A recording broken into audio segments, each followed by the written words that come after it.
Hello everyone, it's me again, Burntam, DIY TV, panibagong araw at panibagong vlog na naman mga ka-DIY. Sa araw na to, nandito tayo sa Pajero 4 M40 natin at may gagawin tayo. Meron tayong kikris ng problema.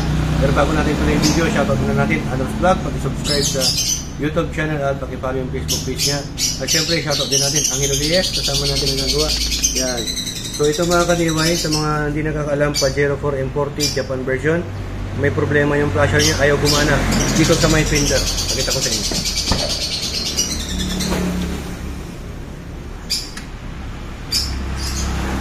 Yan. Gumagana yung kabila dito, oh. Pero dito hindi. So yan po yung trace namin at para pakita namin sa inyo kung paano mag-trace. Tara, pilit. So yan mga ka-DIY, gamit po tayo ng pilit para matanggal natin ito, para matrace natin. Sa flasher na to ay fender or checker. Fender kasi nasa fender po sa nasa side.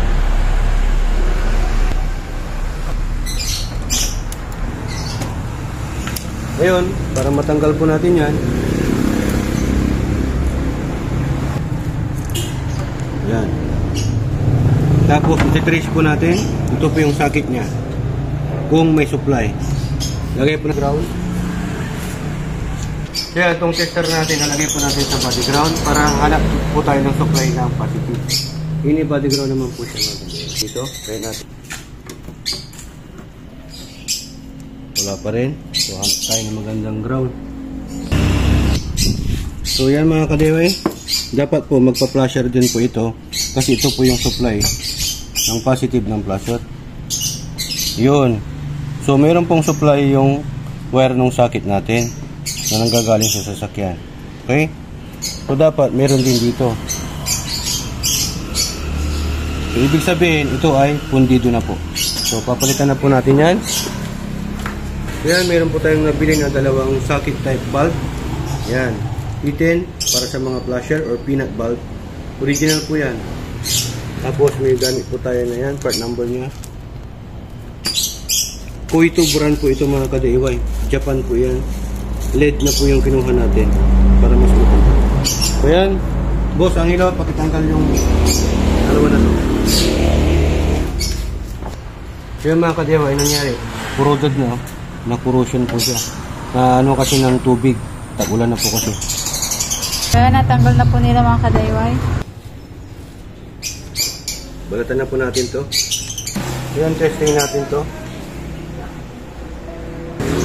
Okay mga ka-DIY, yung bagong ipapalit natin, tatry po natin kung gagana dito. So trace muna natin yung supply. Yun. Okay. So may stripe na white at may line na white mga ka-DIY. Dito po yan sa supply. Yun. Okay, oh, lakas. So ganun lang po mag-trace mga ka-DIY. Okay. Importante na mayroon po kayong tester. At saka dapat sumasabay dyan. Walang hyperflash. Yan, tinatap na po natin. Make sure lang po na maganda yung pagtap nyo para hindi po mahugot-hugot.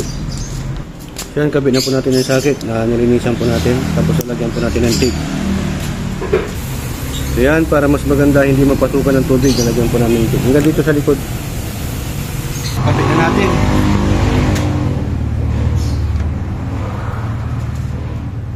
Something. Yun. Tapos sa kabila ulit.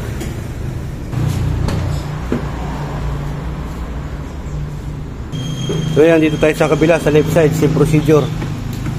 Baklasin natin, tapos trace natin. With Adam's Vlog. So yung mga ka-DIY, itong kulay green po na ito na may stripe na parang gray. Dito po kayo magti-trace. So yan, gumagana po yan, may supply. Pero ito hindi gumagana. So yan, corrosion na rin po yan ng wire niya. Palitan na rin po natin. Yan, tinanggal po natin sa socket mga ka-DIY para linisan po natin. Daming buhangin, no? Nakalangis-langis.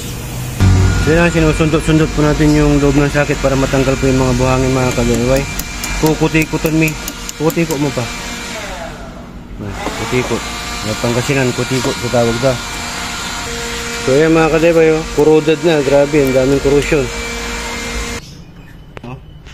Tipan na lang po natin. Yan, nilalagyan na rin po natin ng tape para na sa ganun hindi ho siya mapasukan ng tubig mga kadayway. Nabalutan natin. So yan, kinakabit na rin po natin ito mga kadayway. Patapos na po. Napalitan na rin natin siya ng flasher. Yung bulb na ginamit natin dito ay Koito brand from Japan. Kaya maganda. Yung Koito brand, ito brand na nilagay po natin dito nasa 300 pesos. Ano po yan, dalawa na po, may kasama na po shipping. Pero naka-promo po siya kasi medyo mahal po ang Koito brand kasi yan po yung mga LED po ng Japan. Okay? So, ganun lang po yung pagtitrace ng flasher. Kung hindi gumagana, gamit po kayo ng tester para ma-check nyo kung may supply. Yan. Hoping na may natutunan na naman po kayo sa vlog content natin sa ngayon kung paano mag-trace o magpalit ng flasher bulb dito sa fender light po natin dito sa Pajero 440 natin. Dito sa SPT, natuto ka na, nakatipid ka pa sa SPT. Sharing guys! Sharing! Ingat na po kayo sa pag-DIY dahil dito sa SPT, dalawa ng pamili ng DIY. Do it yourself at destroy it yourself. Yan, maraming salamat. Tugal Binaglory and Burn Times. Signing off.